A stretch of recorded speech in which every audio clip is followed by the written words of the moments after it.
Eu queria ouvir o deputado Jean Willis. A homofobia deve virar crime, Jean? Eu acho que sim. Eu diria, assim, eu não gosto da palavra deve virar crime. Eu acho que a gente deveria equiparar a homofobia ao racismo e ao antissemitismo. Ou seja, da mesma maneira que a lei trata hoje o racismo e o antissemitismo, deveria tratar tem crime de a racismo. homofobia. Sim, exatamente. Então, é nesse sentido que eu acho que vira crime. Aí você está suavizando para o debate, não? Porque concretamente tem que virar crime. Não estou suavizando, não. Tem que virar crime, claro. É porque eu gosto também de usar essa expressão, porque quando a gente trata em criminalização da homofobia, os opositores desse projeto tentam jogar a opinião pública contra, dizendo que as pessoas vão ser presas por chamar alguém de viado ou de boiola. E não é disso que está se tratando. Né? O projeto não objetiva isso. Mas, por exemplo, o senhor tocou num caso concreto. A brincadeira entre homens, uma coisa, um país de cultura machista. Não vamos entrar no mérito de uma brincadeira que é feita. Mas o homem vira para outro, seu florzinha, seu gayzinho.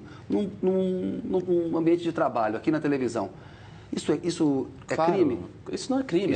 Nem o projeto prevê isso. Então, quando as pessoas dizem que o projeto prevê isso, elas querem jogar a opinião pública contra o projeto. O projeto é um projeto muito bem elaborado. O que o projeto prevê? Que combate a discriminação. É um projeto antidiscriminação, que protege os grupos vulneráveis. Aqueles que todo o marco legal internacional, quer dizer, todos os pactos internacionais de direitos humanos, pedem que sejam protegidos especificamente, que são os negros, quer dizer, a população negra, afrodescendente, as mulheres, as pessoas idosas, as pessoas com deficiências e os homossexuais. E o projeto prevê ainda também a proteção, quer dizer, o combate à discriminação por origem. Né?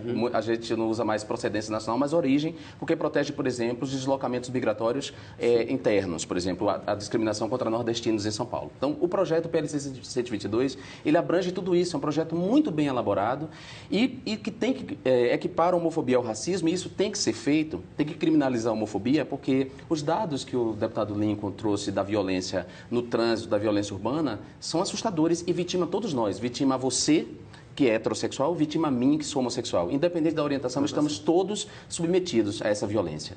Mas há uma violência específica que só se abate sobre mim, não se abate sobre o deputado Lincoln. Um exemplo concreto, por exemplo, no ambiente de trabalho, alguém ser discriminado pela sua orientação sexual. Aí sim. Isso é crime? Isso é crime, porque você está violando um direito. Não é só o caso de agressão, né? Isso não, é um caso concreto, não só caso de agressão. Não. Olha, só para dar para o telespectador mais ou menos um resumo, o PLC, na linguagem aqui no jargão de Brasília, é projeto de lei complementar.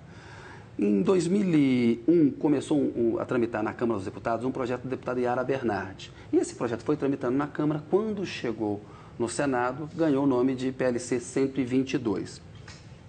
Além da homofobia, né, ele também prevê discriminar alguém por motivo religioso, pessoas com deficiência e contra idosos, como o deputado Jean Willis estava falando há pouco.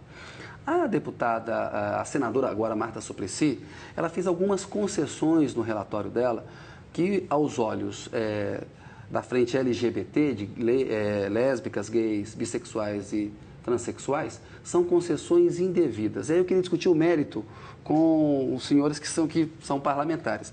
A Marta prevê o seguinte: o disposto no caput desse artigo, ou seja, a punição, não se aplicará a manifestação pacífica de pensamento decorrente de atos de fé fundado na liberdade de consciência e de crença, que trata o artigo 5º da Constituição. O artigo 5º é que fala de liberdade de expressão. Eu pergunto ao deputado Lincoln Portela, uma manifestação pacífica de pensamento decorrente de atos de fé, não é muito subjetivo julgar isso? Na realidade, eu tenho uma certa preocupação com a subjetividade de alguns pontos do projeto.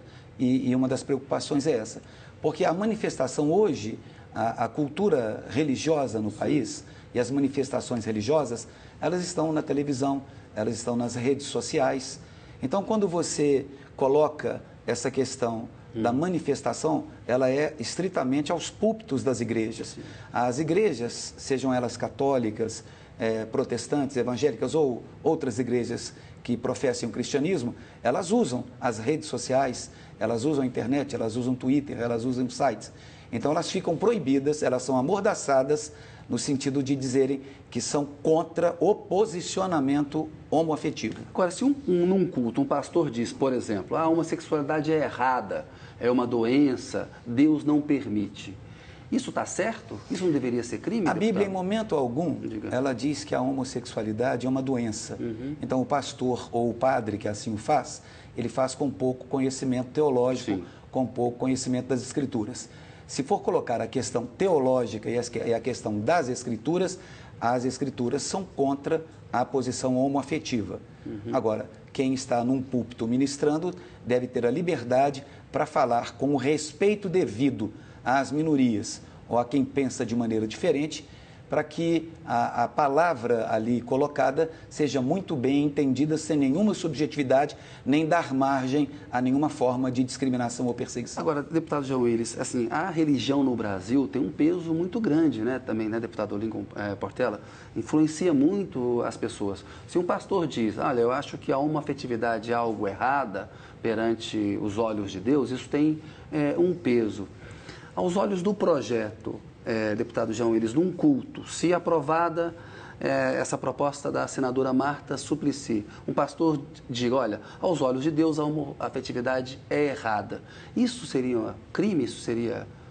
Não, pelo substitutivo da senadora Marta Suplicy não seria, e também... Isso acho que pode... E também acho que no projeto original, e mesmo no relatório da senadora Fátima Cleide, que antecedeu a senadora Marta Suplicy, o projeto não prevê, não considera isso crime. E o que o senhor considera? Mas vamos fazer uma consideração que é importantíssima a gente fazer. Nós vivemos numa república federativa em que separou o Estado de igreja. O Estado, portanto, é laico. O Estado garante a cada cidadão o direito de escolher a sua crença, ou mesmo o direito de não crer e de fundar e de ter sua concepção de vida boa. O Estado não se mete em questões de religião, portanto, as religiões não podem se meter em questões de Estado.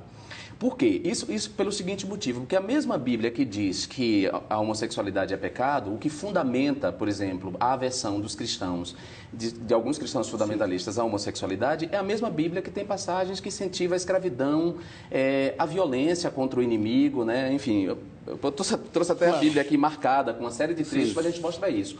O que quer, se nós formos capazes, como sociedade, de superarmos esses dilemas morais que se apresentam na Bíblia, no que diz respeito à escravidão, por exemplo, a escravidão de pessoas, ou matar, passar no fio da navalha os seus inimigos, se formos capazes disso, se não acreditamos mais que o Sol gira em torno da Terra, como Josué pensava, por que a gente vai continuar achando que a homossexualidade é doença? O que o senhor acha da argumentação do deputado João Willis, deputado Lincoln? Na realidade, quando nós isolamos textos da Bíblia, nós corremos esse tipo de risco que o deputado João Willis acaba de colocar nesse momento, com respeito ao posicionamento dele. Porque esses posicionamentos de passar ao fio da navalha, nós temos que ver a história de Israel e o contexto de Israel com os povos que ali estavam na Palestina, naquela área de 270 quilômetros entre Galileia e Judéia. Me permite uma parte, deputado? Por favor. Nesse contexto aí do povo da Judéia, das tribos de Judá unificadas por Moisés, que a proibição, a interdição do coito anal, porque nem essa palavra homossexualidade existia, uma palavra do século XIX para cá, do final do século XIX para cá, é que a interdição a essa prática tem que ser observada. Inclusive, tem que se observar, inclusive, porque é que Paulo escreveu várias cartas, porque é que justo na carta aos Romanos, se a gente vai tratar do Novo Testamento, em que ele trata, por exemplo, da homossexualidade. E por que ele se refere apenas à homossexualidade masculina e não à homossexualidade feminina? Ou seja, se a Bíblia silencia em relação à homossexualidade feminina, quer dizer que ela não é pecado. Vamos devolver a parte agora. Só complementar. No Novo Testamento, isso são posicionamentos culturais, as guerras, a história da nação de Israel. Esse é um posicionamento do Antigo Testamento. Posição do Novo Testamento, o Novo Testamento manda amar, e amar com respeito, e amar com sinceridade. Amarás ao Senhor teu Deus acima de todas as coisas, e o Novo Testamento, amarás o teu próximo como a ti mesmo. Muito clara essa posição. Evangelho é amor, boas novas, isso representa amor. Sem querer perder muito tempo agora, claro que a gente nunca perde tempo com isso, sobre posicionamentos religiosos, mas é a posição do Novo Testamento. No Novo Testamento, não apenas o apóstolo Paulo coloca, o apóstolo Pedro coloca, o apóstolo João coloca, inclusive no final do livro de Apocalipse, o apóstolo João coloca. Agora, tem uma pergunta aqui, eu estou acompanhando o que você está falando, Marcos Oliveira aqui pelo Twitter, está dizendo o seguinte, deputado Lincoln Portela, a discriminação à religião já está incluída na lei antirracismo. Por que homofobia não? Não, mas eu não estou dizendo que ela não deva ser colocada dessa maneira. Eu estou dizendo que nós precisamos encontrar pontos de convergência. Hoje nós precisamos, ao invés de divergir em muitos aspectos, procuramos convergir naquilo que for possível para que boas normas de boa convivência possam acontecer em toda a nação violenta, brasileira. E que Então, tipo nós de precisamos punição cuidar deveria disso. ter? Tem que ter pena de prisão? Eu acho que... Desculpa aí. Sim, eu acho que claro. pena de prisão Tem que ter pena de prisão. Não teria pena de Quer dizer, prisão já. Claro que para os casos de... Agressão física, lesão corporal e homicídio, a gente tem que considerar um agravante, sim, a motivação de ódio. E esses tem que ser com pena de prisão, óbvio. o senhor concorda, deputado Não, Oligon? mas veja bem, Foi assim. quando há agressão, Vamos discutir quando esses há casos agressão, concretamente. quando há assassinato, quando há crime, Já tem uma pena a prevista no Código legislação Penal.